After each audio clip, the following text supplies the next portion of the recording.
예전에 전 세계 휴대폰 시장의 40%를 장악한 기업이 있습니다. 노키아라는 기업인데요. 근데 이 기업은 지금 완전히 사라졌습니다. 세계 휴대폰 1위라는 아주 놀라운 성공이 있었지만 갑작스러운 스마트폰 시대를 대비하지 못해 이렇게 결국 망하게 되었죠. 특별히 자신들의 그 소프트웨어를 끝까지 고집하느라 구글의 안드로이드에 대응하지 못해서 3년 만에 급격히 추락하여 2013년도에 마이크로소프트에 매각이 되었다고 합니다. 겉으로 보았을 때는 큰 성공을 거둔 것 같지만 그 안에 살펴보면 그 성공을 유지하지 못할 불안 요소를 계속 안고 있었던 것이고, 그것을 제대로 결국 해결하지 못해서 그런 결과를 낳은 것이죠. 영적인 승리도 마찬가지라고 생각합니다. 오늘 본문은 하나님께서 기드온과 이스라엘 백성들에게 크나큰 성공을 허락하시는 아주 유명한 장면임에도 불구하고 이러면 위험한데 하는 영적인 불안 요소들을 발견할 수가 있습니다. 함께 살펴보면서 하나님께서 우리에게도 주실 영적 승리와 성공, 그런 것들에 지혜롭게 반응하며 하나님께 온전히 영광 올려드릴 수 있는 저와 여러분 되기를 주님의 이름으로 축복합니다. 지난 본문에서 기드온은 하나님의 명령에 따라 32,000명에서 300명이라는 터무니없는 숫자로 군대의 수를 줄였습니다. 이제 적은 군대로 미디안 연합군 13만 5천 명을 상대해야 합니다. 그런데 전투를 하기 전 마지막으로 하나님께서 기드온에게 말씀하시는데요. 9절에 보니까 그 밤에 여호와께서 기드온에게 이르시되 일어나 진영으로 내려가라. 내가 그것을 내 손에 넘겨 주었느니라. 밤늦게 적진으로 정탐을 하러 가라고 하나님이 명령을 하십니다. 그리고 만약 혼자 가는 것이 두렵다면은 부하, 불화와 함께 가라고 말씀하시면서 11절에 다시 이런 명령을 하시죠. 그들이 하는 말을 들으라. 그 후에 내 손이 강하여져서 그 진영으로 내려가리라 하시니 기드온이 이에 그의 부하 불화와 함께 군대가 있는 진영 근처로 내려갔다고 되어 있습니다. 그들이 하는 말을 들으라. 가게 되면 무언가 만나게 될 어떤 미디안 병사들을 만나게 될 것인데, 그들의 말을 듣고 나면 기드온 너는 손이 강하여져서 그 진영으로 쳐들어갈 수 있는 상황이 될 것이라고 말씀하시는 겁니다. 여기서 기드온은 순종하여 부하 불화를 데리고 미디안의 진영으로 정탐을 갑니다. 가보니 역시나 13만 5천 명, 그 수는 참 많았습니다. 오늘 본문에 표현하기를 메뚜기같이 많고 그가 데려온 낙타의 수가 해변의 모래같이 많았다고 되어 있습니다. 그렇게 대군이 진을 치고 있는 적 진영에 몰래 숨어 들어갔다가 하나님의 말씀대로 두 병사의 대화를 엿듣게 되는데요. 13절입니다. 기드온이 그곳에 이른즉 어떤 사람이 그의 친구에게 꿈을 말하여 이르기를 보라, 내가 한 꿈을 꾸었는데 꿈에 보리떡 한 덩어리가 미디안 진영으로 굴러 들어와 한 장막에 이르러 그것을 쳐서 무너뜨려 위쪽에 엎으니 그 장막이 쓰러지더라. 꿈이라는 것은 고대 사회에서 미래에 대한 징조로 많이 받아들여지곤 했습니다. 우리가 잘 아는 성경에서 꿈에 대한 대표적인 이야기가 얼마 전까지 함께 새벽에 묵상했던 이 창세기의 요셉 이야기였죠. 거기서 나오는 꿈은 전부 다 미래에 대한 예언이었습니다. 그래서 여기서도 꿈을 이야기했다는 것은 앞으로 일어날 일에 관한 무언가, 그것이 무엇인가에 대해 관심을 가질 수밖에 없게 만들고요. 그래서 마침내 그 이야기를 듣던 친구가 바로 옆에서 그 꿈을 해석해 줍니다. 14절에 보니까 그 친구가 대답하여 이르되 이는 다른 것이 아니라 이스라엘 사람 요아스의 아들 기드온의 칼이라.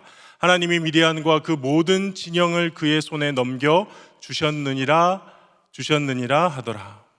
보통 꿈은 주술사나 선지자 같은 신에게 가까운 존재가 해석을 해줘야 한다라고 생각하기 쉽지만, 사실 어떤 꿈들은 평범한 사람들이 봐도 충분히 해석할 수 있는 꿈들인 경우가 많습니다. 예를 들면 요셉이 꾸었던 두 가지 꿈, 형들의 곡식단이 요셉 곡식단에게 절을 했다던가, 혹은 해와 달과 11개의 별들이 요셉에게 절을 한다는 그 꿈 이야기를 했을 때 그 아버지와 모든 형들은 그 꿈의 의미를 제대로 이해하고 받아들였죠. 그래서 화를 냈던 거 아니겠습니까?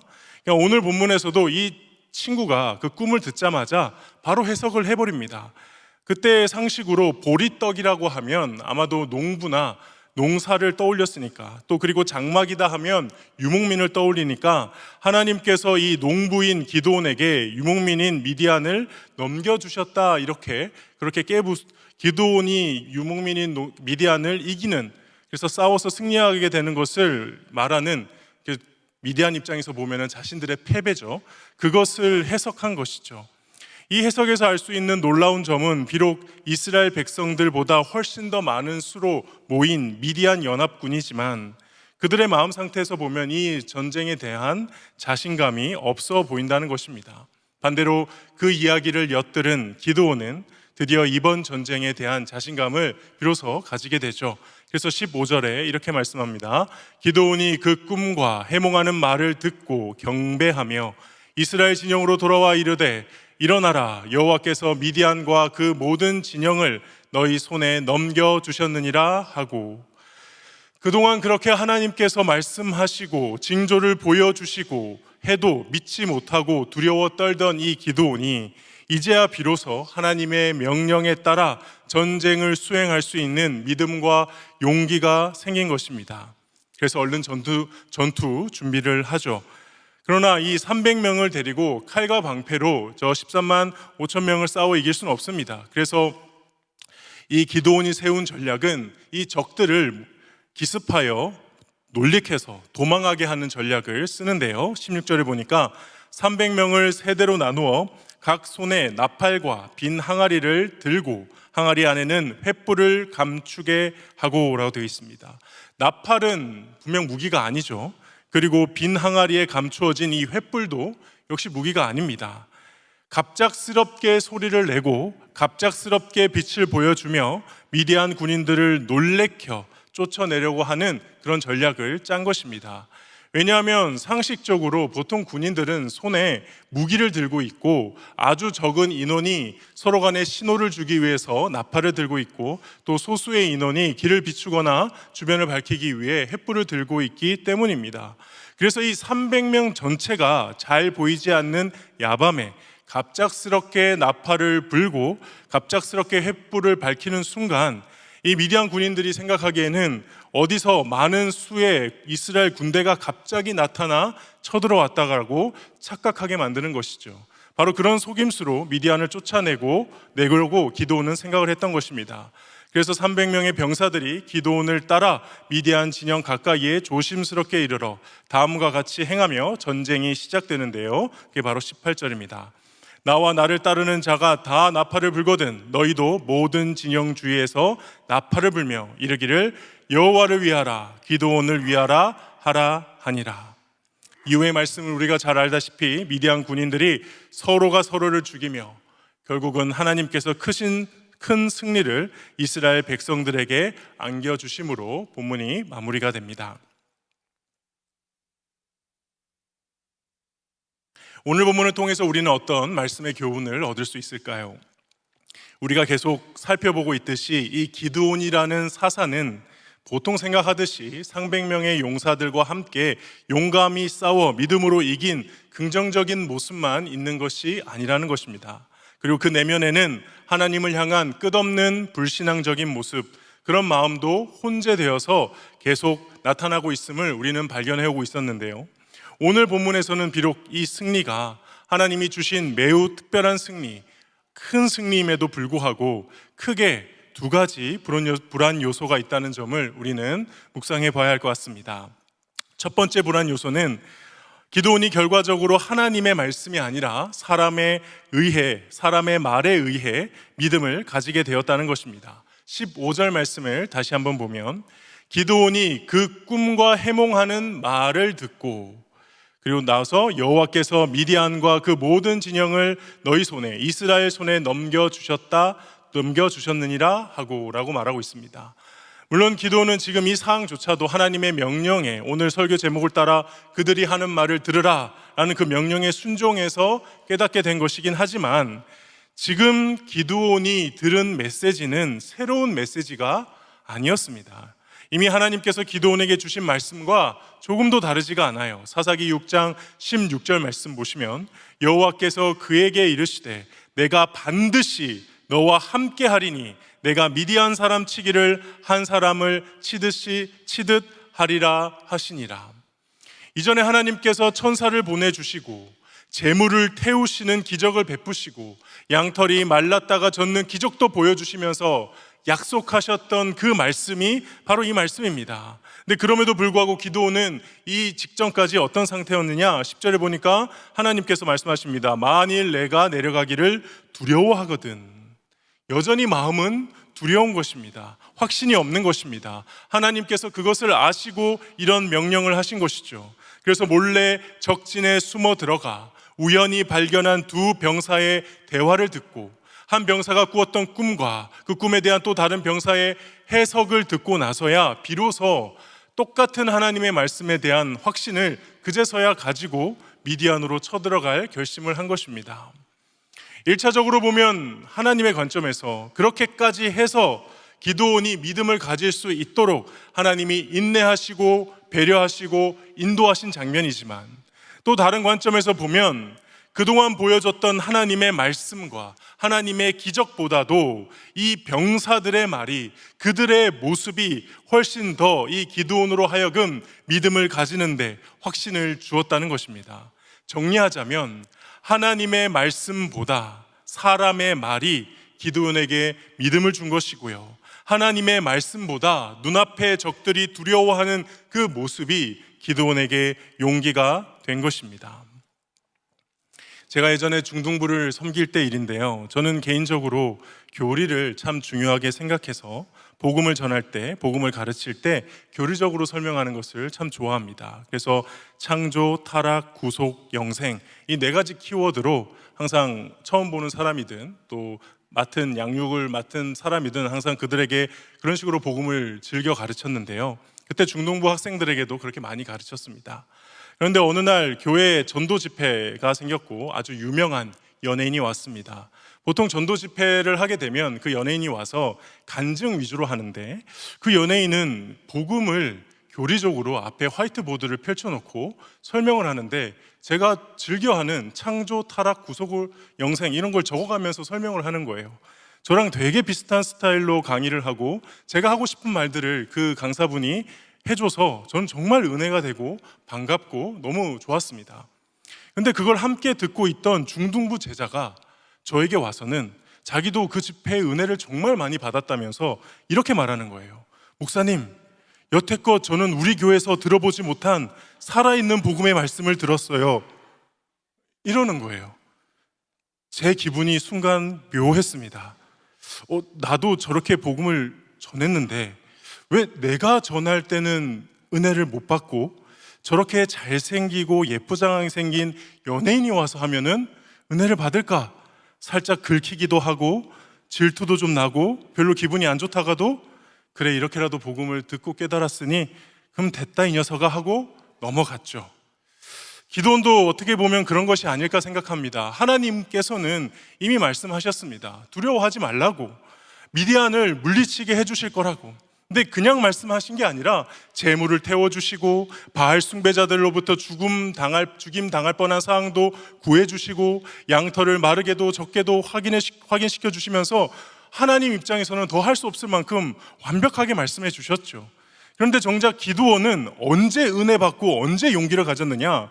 오늘 본문에 적진에 있던 두 병사의 대화에서 그 꿈과 꿈에 대한 해석을 듣고 은혜를 받고 확신을 가지며 용기를 내었다는 것입니다. 이게 하나님 보시기에 좋을까요? 굳이 제가 그런 경험을 해서가 아니라, 저는 아니라고 생각합니다. 왜냐하면 하나님 입장에서는 이렇게까지 해야 네가 믿고 나아갈 수 있겠지 하고 생각하면서 기드온의 믿음에 맞춰서 여기까지 허락해 주신 거지, 원래 사사들은 하나님의 말씀 받으면 바로 전쟁에 나가서 승리해야 됩니다. 절대 이상적인 하나님의 사사의 모습이 아니라는 것이죠. 저에게도 이런 모습이 참 많았습니다. 예전에 좋아하던 설교들을 떠올려 보면요, 저는 일단 재미있는 설교, 감동이 있는 간증의 설교, 세련된 설교, 이런 설교를 참 좋아했던 것 같아요. 그러다 신앙이 자라면서 그런 외적인 게 아니라 성경 그 자체의 말씀을 바르게 해석해주는 강해 설교를 더 사모하게 되고, 투박하더라도 성경 말씀에 집중할 수 있게 해주는 그런 설교를 더 즐겨 듣게 됩니다. 신앙이 어렸을 때는 이런 거를 원한다 하더라도 나중에 자라면서는 결국 주의 말씀을 구하게 되는 것이죠.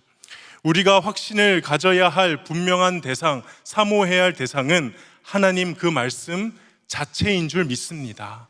이미 기록된 말씀 신약 66권을 우리 하나님은 주셨고, 하나님의 독생자 육신이 되신 말씀도 우리에게 주신 하나님이십니다.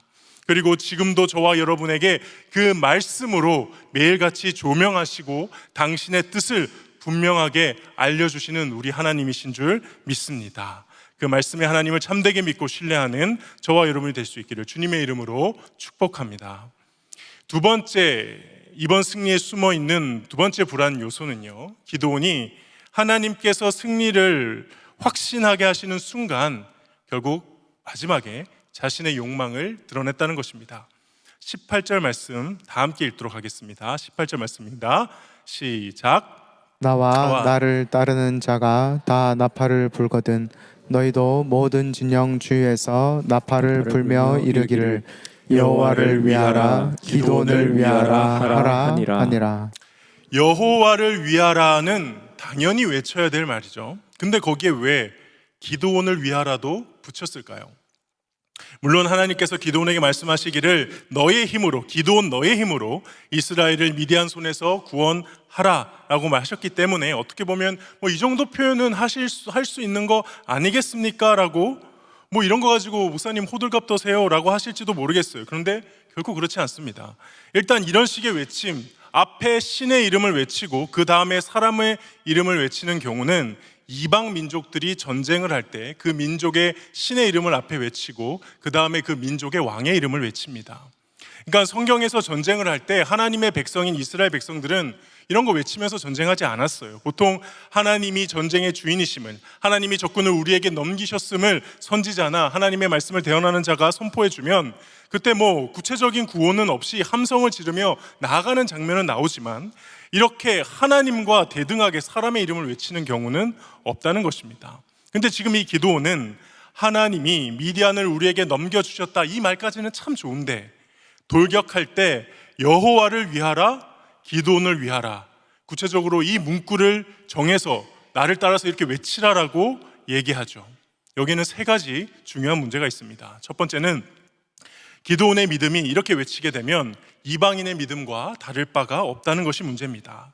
이방인들이 자기 신들과 자기 왕들을 동시에 외치며 나가듯이 싸울 것을, 그 이방인들의 싸움법을 이 하나님의 백성들에게 요구한다는 점에서 이게 첫 번째 문제가 되겠고요. 두 번째는 아까 뒤에 등장하는 이름이 누구의 이름이라고 했습니까? 왕의 이름이랬습니다. 그러면 여호와를 위하여, 기드온을 위하여는 본인이 그렇게 의도했던, 그렇지 않던 누가 지금 왕처럼 묘사되고 있는 거예요? 기드온이 왕처럼 보이게 묘사가 되고 있다는 겁니다. 그러나 잘 아시다시피 이 사사의 시대에 이스라엘의 진정한 왕은 누구이십니까? 하나님이십니다. 이게 두 번째 문제가 되겠고요. 그리고 세 번째 문제는 이렇게 외치고 갔던 병사들의 머릿속에는 무엇이 남을까요? 물론 여호와도 남겠죠. 그러나 그 여호와가 눈에 보이진 않잖아요. 그럼 누가 남을까요? 기드온이 남을 겁니다. 그래서 이 전쟁의 승리가 하나님이 주셨다도 고백하지만 실제적으로 자신들을 구한 사람을 누구라고 생각합니까? 기드온이라고 생각한다는 거예요. 그래서 실제로 사사기 8장에 백성들이 기드온한테 이렇게 말합니다. 그때에 이스라엘 사람들이 기드온에게 이르되 당신이 우리를 미디안 손에서 구원하셨으니 당신과 당신의 아들과 당신의 손자가 우리를 다스리소서 하는지라. 하나님의 승리를 기드온이 도둑질한 것이죠. 오늘의 승리는 분명 하나님이 주신 승리입니다.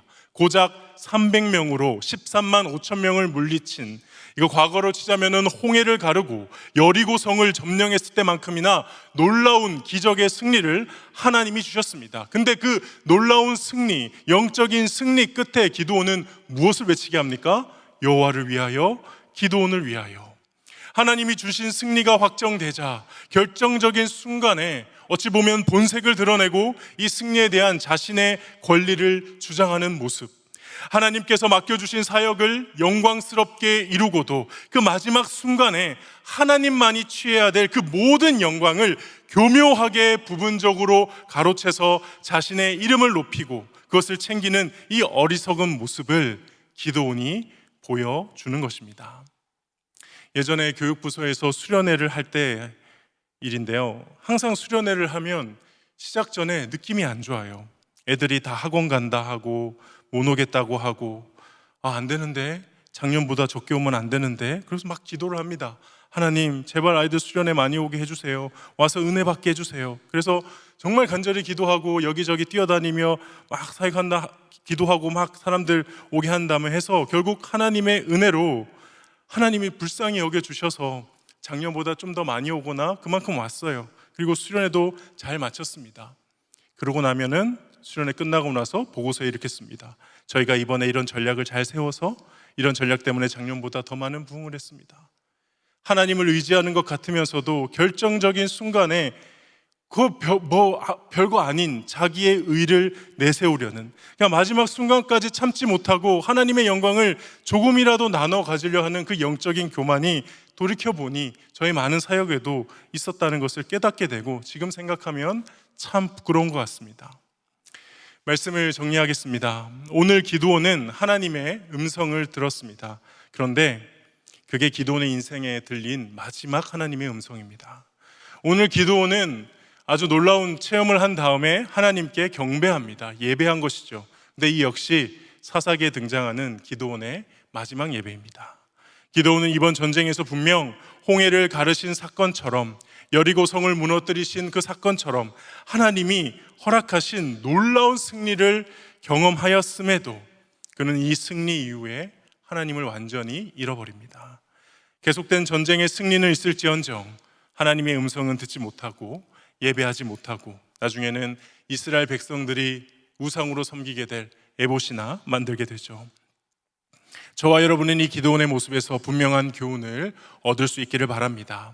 하나님의 말씀만을 가장 높은 권위로 여기며 우리의 삶의 어떤 영적 승리를 하나님께서 때론 허락하신다 할지라도 진심을 다해 하나님께만 영광 올려드릴 수 있는, 그렇게 하나님의 영광을 가로채는 어리석은 짓을 하지 않는 저와 여러분이 될 수 있기를 주님의 이름으로 축복합니다. 이 시간 함께 나의 소망은 함께 찬양하며 나아가겠습니다.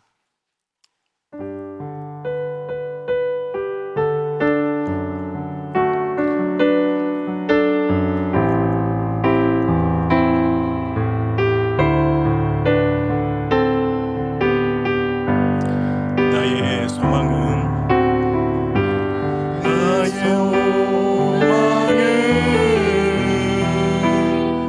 주 경외하며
함께 우리에게 주신 말씀을 붙들고 기도하겠습니다. 하나님 아버지, 사람의 말을 신뢰하는 것이 아니라 언제나 하나님의 말씀으로만 확신하고 믿음을 가질 수 있는 저희들 되게 하여 주시옵소서. 주여, 하나님의 말씀만으로 만족하지 못하는 연약한 모습이 있다면 주님 불쌍히 여겨주시고, 우리의 삶의 어떠한 결정과 선택도 주님 말씀 붙들고 담대히 나아가 하게 하여 주시옵소서. 특별히 우리 삶에서 또 나의 사역에서 나의 욕망이나 나의 의를 드러내기보다 모든 순간 하나님께만 영광 올려드리는 삶을 살게 하여 주시옵소서. 하나님이 잘 되게 해주셨을 때도, 하나님이 때론 고난과 역경을 허락하셨을 때도 온전히 하나님께만 영광 올리는 저희들 되게 하여 주시옵소서라고 이 시간 다 함께 주님의 이름 한번 부르짖고 기도하며 나가겠습니다. 주여, 하나님 아버지 감사합니다. 오늘 이 말씀을 통하여 다시 한번 하나님의 말씀을 붙들고 사는 삶에 대해 깨닫게 하시고 그 길로 나아가게 하시니 감사합니다. 하나님 아버지, 내 삶에 있어서 가장 나로 하여금 내 마음에 확신이 들게 하였던 것이 주님의 말씀이 아니었다면 주여 용서하여 주옵시고 그 말씀 앞에 다시 엎드리는 저희가 되게 하여 주시옵소서. 하나님의 말씀만이 나로 하여금 확신하기를 소원합니다. 하나님의 말씀만 붙들고 내가 선택하고 결정하며 두려움 없게 살아가기를 소망합니다. 하나님 아버지, 인도하여 주시옵소서. 주의 말씀을 따라 살아가게 하여 주시옵소서. 주의 말씀을 붙들고 살아가게 하여 주시옵소서. 주님, 그리하여 그 모든 삶의 영역에서도 사역의 영역에서도 온전히 하나님께만 영광 올려드리는 저희가 되기를 소망합니다. 하나님 아버지, 제 마음의 욕망과 욕심이 나를 나타내고 인정받고자 하는 자기의가 하나님의 영광을 가로챌 때가 많음을 고백하며 나아가오니 주님, 매 순간순간 하나님만 높이게 하여 주시옵소서. 하나님의 영광만 바라보게 하여 주시옵소서. 하나님의 영광만 구하게 하여 주시옵소서. 하나님 아버지, 주의 말씀과 하나님의 영광을 붙들며 살아가게 하시고 주님의 은혜를 구하며 살아가게 하여 주시옵소서. 하나님 아버지,